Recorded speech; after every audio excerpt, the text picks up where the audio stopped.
Hi guys, welcome back with me again in this channel. On today's tutorial, I'm going to show you how you can create foot shock effect for your videos in CapCut.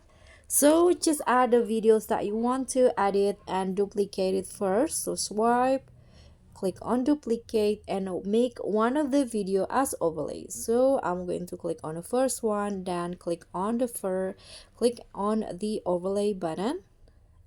So click on the overlay and let's remove the background. So click on the remove pg auto removal. Wait until the background is fully removed, and after that you can just click on the check icon. You can see the progress in here.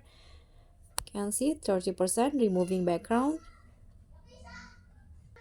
and now it is done. So after that you can just go back and go to effects, video effects, and then here find the distortion category. So just scroll down in here until you find the flute shock effect,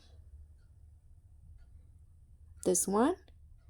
Click on a check icon, adjust it, adjust the duration, and click on object and choose to apply it to only the overlay. And this is how it looks. So guys, that's all from me. Thank you so much for watching. Don't forget to like, comment, and subscribe. Also click on the thanks button below. Bye.